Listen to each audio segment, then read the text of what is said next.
अब इसके ऊपर तड़का डालेंगे जो लगाया हुआ।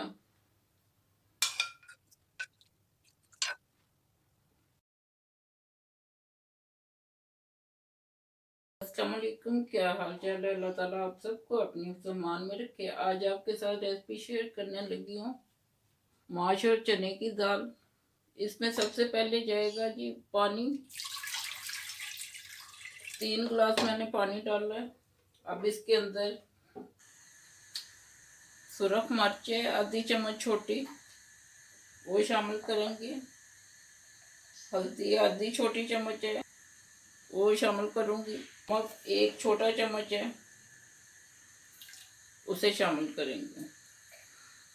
पानी को बॉयल आएगा तो इसके अंदर दोनों दालें मिक्स कर दूंगी एक साथ ही।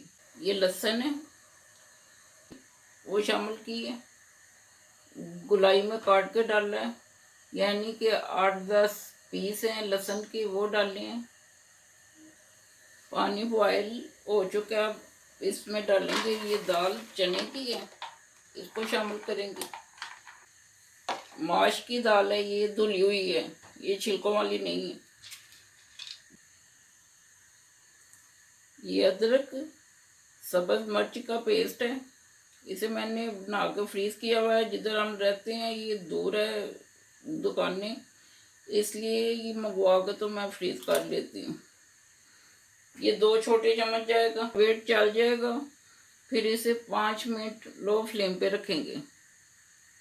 अब 5 मिनट हो चुके हैं, अब कुकर का ढक्कन खोलते हैं।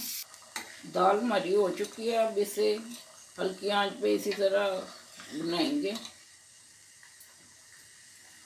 और एक छोटी सब्ज मिर्च है, ये डालेंगे, मैंने गुलाई में काटी हुई है, ये अब शामिल करेंगे। छोटी कसूरी मेथी डालेंगे, इससे भी टेस्ट बड़ा मज़े का आता है। दाल हमारी रेडी हो चुकी है।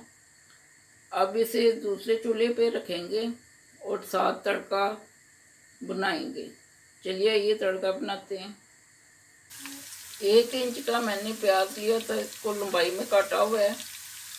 आधी प्याली छोटी मैंने ऑलिव ऑयल डाला था। अब इसे थोड़े से ब्राउन करेंगे, फिर इसमें खुशक धनिया, जीरा और कुटी हुई लाल मिर्च थोड़ी सी शामिल करेंगे।